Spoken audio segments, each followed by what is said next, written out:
For decades, the helicopter has been a symbol of battlefield dominance, fast, versatile, and lethal. The Russian Mi-8 in particular has served as the backbone of Moscow's rotary wing fleet, ferrying troops, delivering supplies, and providing fire support in conflicts from Afghanistan to Ukraine. Its size, armor, and speed made it seem like a threat that small, inexpensive weapons simply couldn't touch. But Ukraine is proving that assumption wrong.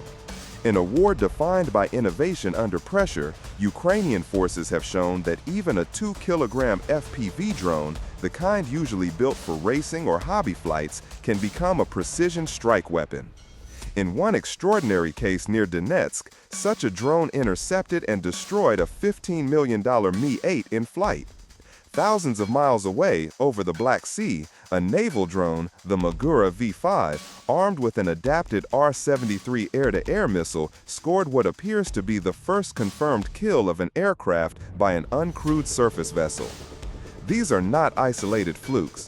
They're the result of months of trial and error, careful observation, and an unrelenting push to turn low-cost technology into tools that can neutralize some of Russia's most valuable assets. Each success forces Russian pilots to rethink how close they can fly, how low they can maneuver, and whether the airspace they once controlled is still safe. So how do you turn a small, remotely operated FPV drone into a helicopter killer? And how does a seagoing drone launch a missile designed for fighter jets? To answer that, we need to look closely at the first of these two stories, the daring low-altitude intercept near Donetsk. This is FPV Explainer, where we break down the most fascinating stories in drone warfare. If you're enjoying this deep dive, hit the like button, subscribe, and drop a comment telling us what topic you want to see next. Your feedback shapes our future videos and keeps us bringing you clear, detailed analysis from the front lines. The skies over Donetsk are among the most dangerous in the world.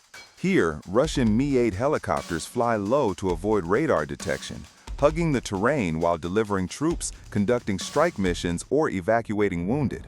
At over 12 tons, the Mi-8 is a big target, but it's also fast, capable of cruising at more than 150 miles per hour and maneuvering quickly at low altitude. For months, Ukrainian drone operators had tried and failed to hit one in flight. That changed when an experienced FPV pilot spotted a Mi-8 flying dangerously low during an operation. Using virtual reality goggles, the operator guided a 2-kilogram explosive drone toward the target. This wasn't a simple point-and-shoot engagement. At that speed, with a moving target, every fraction of a second mattered. The pilot had to anticipate the helicopter's flight path, correct for wind and terrain, and close the distance without being spotted. Then came the moment of impact. The small drone slammed into the Mi-8, and within seconds, video posted online showed the helicopter trailing smoke and fire. The crew never had time to escape. According to Forbes, this is one of the first confirmed cases in the world where a tiny FPV drone has downed a helicopter in combat. It was more than just a kill, it was proof of concept. Months of failed attempts had finally produced a working tactic, and Ukrainian forces now knew it could be done. For Russia's helicopter crews, that meant the threat envelope had just expanded dramatically. Flying low to avoid radar was no longer a guarantee of safety. In fact, it had just become a vulnerability. But while the Donetsk strike was a victory for land-based drone warfare, Ukraine was also developing a completely different way to bring down helicopters, one that would take the fight to the sea. Far from the trenches of Donetsk, another battle was unfolding, this time over the waters of the Black Sea. Here, Ukraine's Magura V5 uncrewed surface vessels, or USVs, had already earned a reputation for sinking and damaging Russian warships. But in late 2024, one of these drone boats did something unprecedented. It brought down a Russian Mi-8 helicopter. The Magura V5 involved in the strike was no ordinary USV.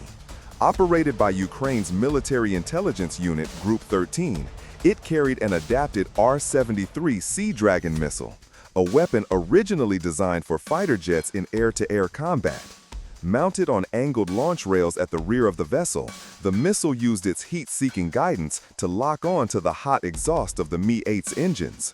Video from the Ukrainian Ministry of Defense showed the USV coming under machine gun fire as at least one of the targeted helicopters released flares, desperately trying to confuse the missile seeker. Moments later, a smoke trail arced toward the sky, followed by the distant plume of an aircraft hitting the water. According to Ukrainian claims, another Russian helicopter was damaged and forced to return to base.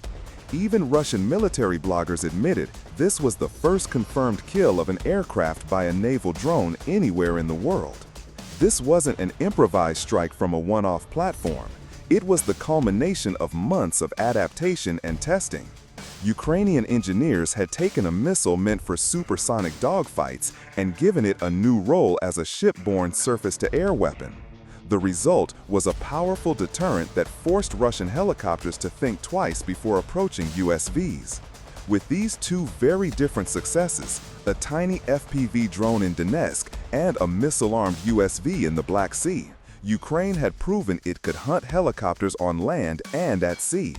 But the real question was, what do these incidents reveal about the vulnerabilities of rotorcraft in modern warfare? Magura V5 is more than a battlefield success.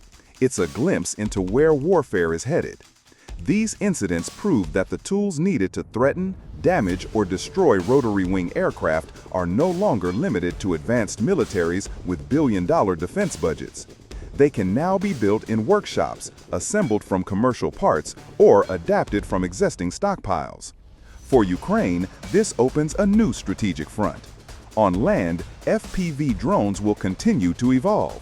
Faster airframes, longer-range video links, and improved guidance systems will make intercepts of low-flying helicopters more feasible. At sea, USVs armed with heat-seeking missiles will expand their coverage zones, creating mobile no-fly areas wherever they patrol.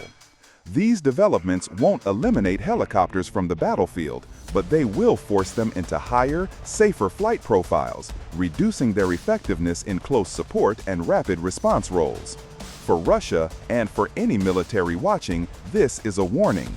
The cost curve has flipped.